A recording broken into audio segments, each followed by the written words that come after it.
జరిగింది ఒకటేంటి, పువ్వుల బాలరాజు గారు పార్టీ మారింది.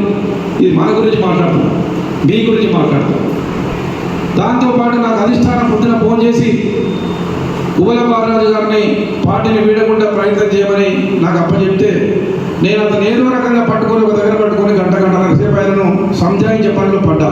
కానీ అతను ఆల్రెడీ నిర్ణయం తీసుకున్నాడు, వారు పార్టీ మారారు.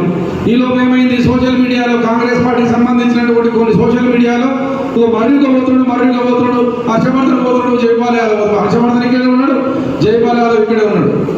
నేను మళ్ళీ చెప్పిన, ఆ రోజు చెప్పినా, ఈ రోజు చెప్పినా, రేపు చెప్తున్నా, నా తొలి అడుగు చివరి అడుగు బీఆర్ఎస్ పార్టీతోనే, కేసీఆర్తోనే, కేటీఆర్తోనే. నా అడుగు రాజకీయాలకు వచ్చిన తెలుసో తెలుగు తెలంగాణ ఉద్యమంలో టీడీపీ నుంచి పోటీ చేసిన వాస్తవం తెలుసుకొని రియలైజ్ అయ్యి మళ్ళీ ఎంబడే టీఆర్ఎస్ పార్టీలో చేరి 12 సంవత్సరాలు కేసీఆర్ గారు ఎంబడి ఉన్నా. ఒకటి ఆలోచన చేయండి మీరు, 10 సంవత్సరాలు నేను కేసీఆర్ గారిని అద్భుతంగా పొగిడిన, 10 సంవత్సరాలు కేసీఆర్ గారు మంచివాడు అని పొగిడినా. ఇలా నా స్వార్థం కోసం పార్టీ మారి కేసీఆర్ చెడ్డోడు అంటే నా మనసు నాకు సమాధానం చెప్పుకోగలుగుతానా? నేను మొన్న చెప్పిన, నా ఎంబడి కొంతమంది లబ్ధి పొంది నా ఎంబడి కాళ్ళ తిరిగి పొద్దున సాయంత్రం కాళ్ళ తిరిగి మనిషి దేవుడు దేవుడు దేవుడు అన్నాడు. ఓడిపోయిన దయమైండు.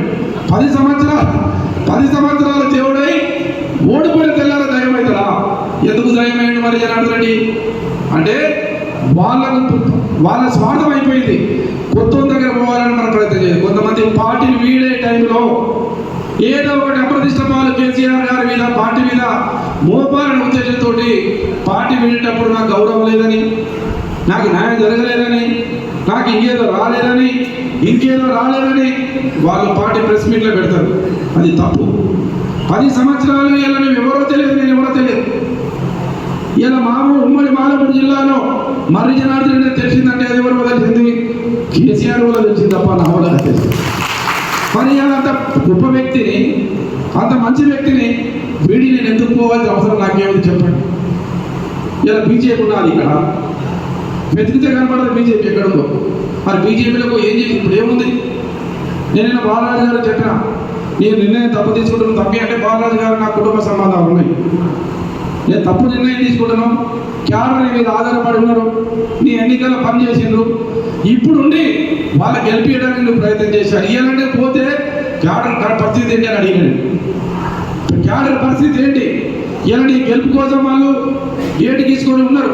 వాళ్ళ ఎలక్షన్ లోకల్ బాడీ ఎన్నికలప్పుడు నువ్వు పువ్వు పత్రం ఇచ్చి వాళ్ళకి ప్రచారం చేసి గెలిపించే టైంలో నువ్వు పార్టీని వీడడం తప్పు బాలరాజు గారు అని చెప్పిన. లేదన్నా నాకు అన్యాయం జరిగింది, అతను చెప్పే రీజన్లు చెప్పి వెళ్ళిపోవడం జరిగింది. వారు ఆల్రెడీ డిసైడెడ్ కాబట్టి అది వారి నిర్ణయం. పార్టీది చాలామంది వస్తుంటారు, చాలామంది పోతుంటారు, చాలామంది పోతుంటారు. అధిష్టానం నిర్ణయం అని మనకు. కానీ నేను మీకు చెప్పదలిచింది ఒకటే, పార్టీ టీఆర్ఎస్ పార్టీనో బీఆర్ఎస్ పార్టీనో మర్రి జనార్దన్ రెడ్డి వీడడం అనేది జరగదు. పార్టీ విలీనమైనా నేను కేటీఆర్ గారు ఎంబడి నడుతుంది తప్ప, పార్టీ లేకపోతే నేను కేటీఆర్ ఎంబడి చెప్తా. అప్పుడు కేటీఆర్ గారికి వద్దని చెప్పితే నేను పోయి వ్యాపారం చేసుకుంటా తప్ప నేను పార్టీలో మాట్లాడడం లేదు, రాజకీయ పార్టీ మాట్లాడడం నాకు అవసరం లేదు. ఇక్కడున్న మా హర్షవర్ధన్కి అవసరం లేదు, మా జైపాల్ గారికి అవసరం లేదు. కష్టపడతాం, మీ ఎంబడి మేము ఉంటాం, మిమ్మల్ని గెలిపించడానికి ప్రయత్నం చేస్తాం. అన్ని రకాలుగా అంటే ఉండి పార్టీని గెలిపించి తప్పకుండా ముందు చేస్తాం. ఇలా పార్టీ కేసీఆర్ గారు ఆదేశం మేరకు మనం అందరం పనిచేయాల్సిన అవసరం ఉంది. ఏదో చిన్న కాంగ్రెస్ వాళ్ళు కొన్ని ఫేక్ వార్తలు పెట్టి, ఫేక్ అకౌంట్లు పెట్టి ప్రచారం చేస్తే అది నిజం అనుకుంటే మళ్ళీ మనకేం ముప్పు జరుగుతుంది. మనం ఎందుకు ఓడిపోయినామో మనం ఇంకా రియలైజ్ కాలేదు. ఎందుకు ఓడిపోయినా మన గురించి మనం చెప్పుకోలేకపోవడం వల్ల, మన గురించి మనం ఎక్కువ ఊహించుకోవడం వల్ల మనం ఓడిపోయినాం. ఓడిపోవాల్సిన అవసరం లేదు. ఇంత అద్భుతమైన పనులు చేసి, ఇంత